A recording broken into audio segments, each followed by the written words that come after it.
Easter's just a couple weeks away, and if you're planning on having brunch with family and friends, now's the time to make reservations. Matt Pittman and I, we decided to do a little bit of research because brunch has gotten huge around town. It's a tough job, but I mean, when they asked two people to do it, it was you and I. And this is important because it's coming up. We want people to, you got to set reservations for it. But that's right. It's crazy. Every weekend, people all over the place, Riverside, beaches, everywhere. Every restaurant is doing more and more brunch menus. And we're lucky to kind of cover the entire area where I live on this side of the pond with the Riverside, Avondale, San Marco area.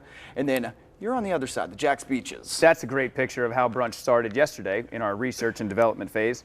We decided to do that, but we also did some research on the history of brunch. That's right. People, believe it or not, that actually the first documented time of brunch came in 19th century Britain. The aristocrats, the guys would go out hunting and they would do their hunt breakfast. So after they get done hunting, killing deer and stuff like that, afterwards they'd sit down, 4 or 5 guys sit around and have breakfast and brunch. 11 o'clock in the morning after you finish hunting, But the coolest fact that we found was actually the history behind mimosas and Bloody Marys. I know, this was so cool. We were reading about this, and in Prohibition days, which makes total sense because people would think, who's going to pour orange juice into champagne? Sure. But in Prohibition days, the people who could acquire booze decided, okay, look, you don't want to get in trouble. Also, you don't want people thinking that you're drinking booze. So they created the mimosa, pouring orange juice into the champagne. It's kind of exactly what I have to do at Christmas or Thanksgiving in front of my grandma. That's right. It's like, no, it's just orange juice. It's just orange juice. It's fine. And the Bloody Mary the same way. They talk about like 1921. The Bloody Mary, just put a little vodka in that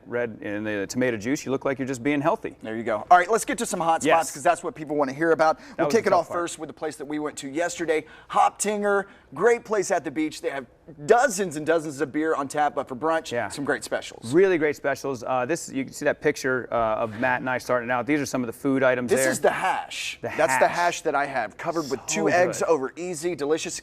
Here's a tip, get avocado on the side. Oh yeah, so good. And they also have the bread pudding, biscuit and bread pudding with gravy, like biscuits and gravy, but bread pudding biscuits instead. It's amazing. The chicken and donut, which is absolutely amazing. I hope we have that picture. It's ridiculous. A donut, fried chicken, donut with a syrupy hot sauce. Oh, so good. Delicious.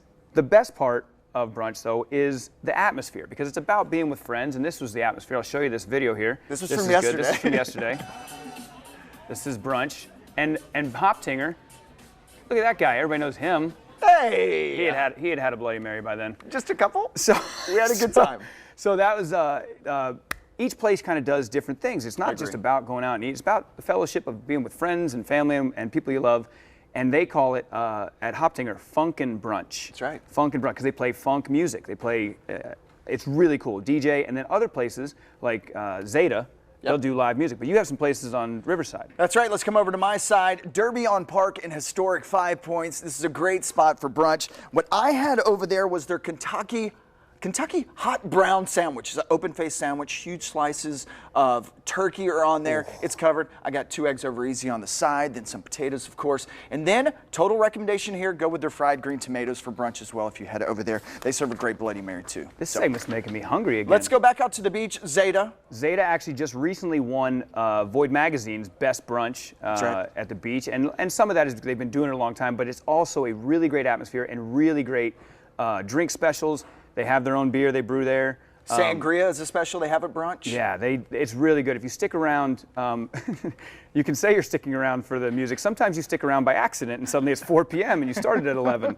It happens. Those are really good brunches. But they have live music at 4 out on the patio there. That's right. Really cool environment. And the beach is literally steps away. So if you have too many mimosas or whatever, you can go take a nap. Go take a nap on the beach.